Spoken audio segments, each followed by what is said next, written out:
centuries. You don't know where you land. It's so dark in mythology. Treasures of history to be found. Hear the legends of time. All the handiworks remain. Only the dream away. Orion,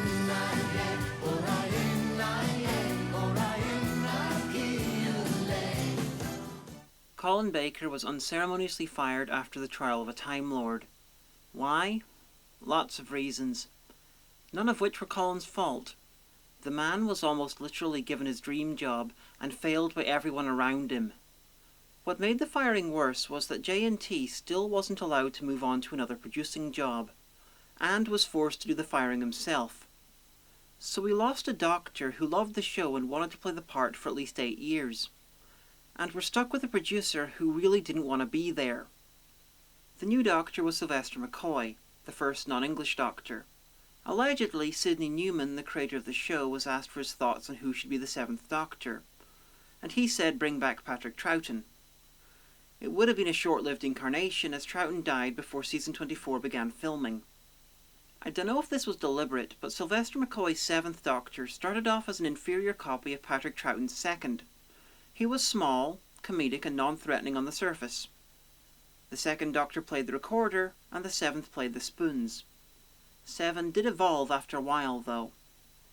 McCoy had pretty much never done any serious acting before, but he did have a long and bizarre career, which I mentioned in an earlier video. Interestingly, one of the people who tested for the 7th Doctor was Ken Campbell, McCoy's former boss in a comedy show. Campbell's performance was allegedly too disturbing. So every day I'm sad that no recordings of that exist. For me, this has some significance. My first memory of television is watching this on initial broadcast and being annoyed that the Doctor wasn't blonde anymore. McCoy was the first non-stunt performer to play more than one incarnation of the Doctor, when he played the 6th Doctor at the beginning of the first story, Time in the Rani.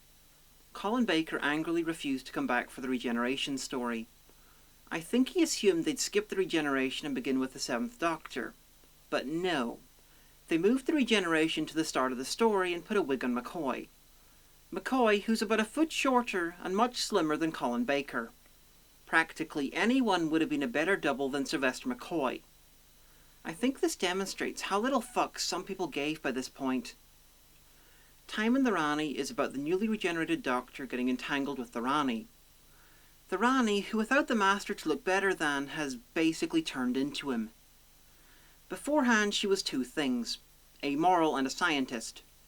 Now she's a supervillain. A supervillain who is kidnapping smart people from throughout time and attaching them to a massive brain thing so she can guide evolution throughout the universe and retroactively undo the extinction of the dinosaurs. Personally, I think this is a reaction to her being trapped in a TARDIS with a T-Rex at the end of Mark of the Rani. She also gives memory-damaging drugs to the Doctor and disguises herself as Mel.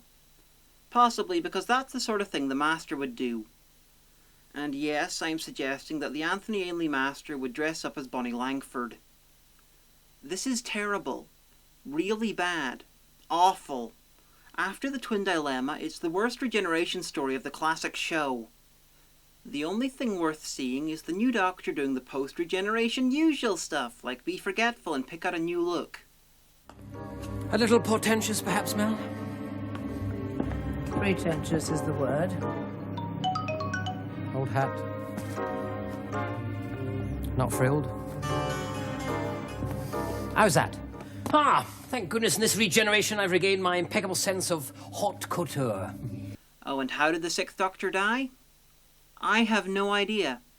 The TARDIS gets shot at, and then the Doctor's lying on the floor regenerating. Suggestions, some of which aren't entirely serious, include falling over and hitting his head on the console, falling off the TARDIS exercise bike, dying from stuff that happened in a previous adventure, being killed by a villain that won't be introduced until season 26, and my personal favourite, being murdered in his own mind by the unborn 7th Doctor. The second story is Paradise Towers, and it's the latest in a long line of stories where the Doctor tried to take the companion somewhere nice, only to find out that it's gone to crap when he wasn't looking. It's supposed to be a futuristic tower block with a badass pool, but it's turned into a zany dystopia with teenage girl gangs, a robot crab, non-crab evil robots, elderly cannibals, the disembodied evil mind of the architect in the basement, and of course, fascist caretakers. The tower block was apparently forgotten when most of the population went off to fight in a great war, and has since fallen into the aforementioned zany dystopia. It's a bit weird that happened though, because it was built in the 21st century, on Earth. I think most of the planet went blind at some point because it's kind of hard to lose a tower block. This is probably the best story since Mind Warp. That's not to say it's brilliant, but this is the beginning of a long slow trend in Classic Who where the stories tended to get better again. Tone-wise, this and the rest of the season reminds me of the Graham Williams era, but it's not as witty. It's eccentric and imaginative, but it's not terribly brilliant. Now, I know what I just said, but Delta and the Bannermen is worse than Paradise Towers. But it's still better than Time and the Rani. The TARDIS lands in Tollport G715, and the Doctor and Mel accidentally become the 10 billionth customers of an alien tour company, and so win a free tour to Disneyland on Earth. Alas, the alien spaceship/bus is damaged by a satellite and lands in a holiday camp in Wales in 1959. The titular Bannermen, being evil, have wiped out a race called the Shimmerans, and the only survivors, Delta and her egg, have escaped on the tour bus, and the Bannermen follow and attack. At the same time, a couple of bumbling CIA agents are investigating the fate of the satellite. But there's no point in listening to that radio. It stopped transmitting. That's why you and I have to look for that satellite. Then I'll listen to Voice of America. Anything's better than your yammering. I'm not sure if white, loud American is a race, but this is nearly racist. This is a showcase for as much 50s-ness as they could get, all seen through the prism of 80s-ness. Kind of like the whole of Back to the Future at the same time, with no budget and added B-aliens. One of the supporting characters is Ray, who came very close to being a companion, which is unfortunate because a 50s biker girl would have been fucking brilliant. Much better than every companion dreamed up in the 80s. Bar 4 of them. This is par the course for season 24. It's interesting and imaginative, but not terribly good or brilliantly well thought out. The last story of the season is Dragonfire, and finally, Mel leaves. I haven't talked much about her, so I'll explain my issues now. She's irritating and 60% made up of lungs and larynx.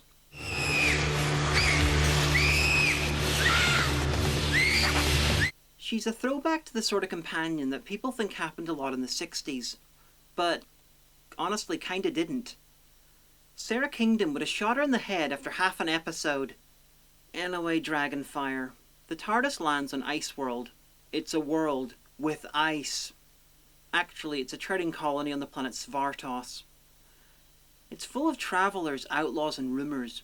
The Doctor comes across Sabalom Glips from the mysterious planet, minus his friend Dibber. He's after a dragon's treasure. Also after it is the evil Kane, a humanish guy who needs to live in sub-zero temperatures. He wants a crystal attached to the dragon so he can turn Iceworld into a giant spaceship and return home after a millennia of exile. Mel and the Doctor meet up with Ace, a teenager from Perryvale in London, who managed to use her homemade explosives to launch her to Iceworld. I know this sounds stupid, but I have 2 points.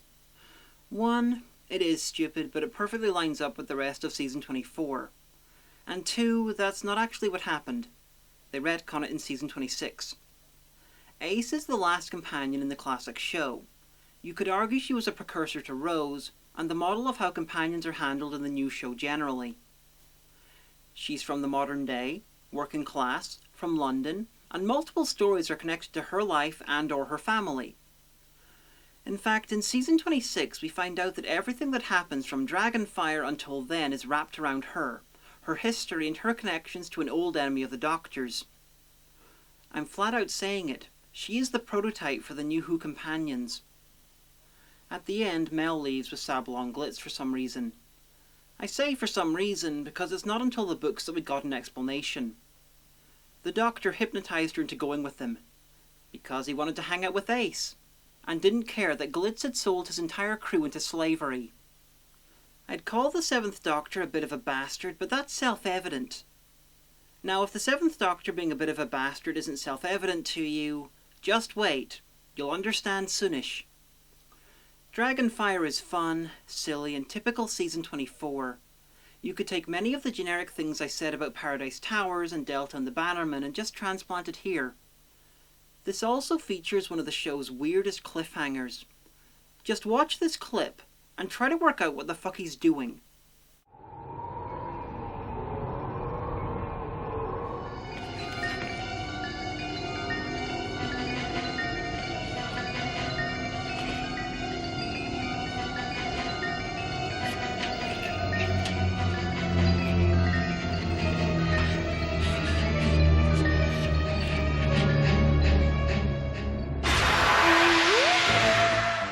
I hope you're not expecting an explanation, because they don't really give one in the episode.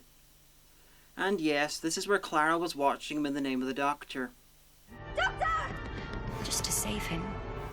With the exception of Time in the Rani, Season 24 was better than the whole of Season 23. And it doesn't feel like it yet, but the show is finally on the right track again. It's just a pity that we're so close to the end. Join me next time for the last Classic Who appearances of the Daleks and the Cybermen, and 2 other stories, one of whom I really like. Measure the mystery and the sound without taking up time. Show the handiworks remain. Only dream around.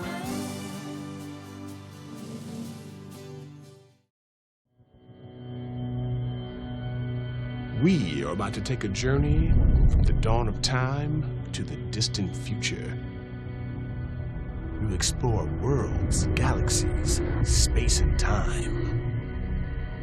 Hi, I am Neil deGrasse Tyson, and I'm here to tell you how f***ing rad space is.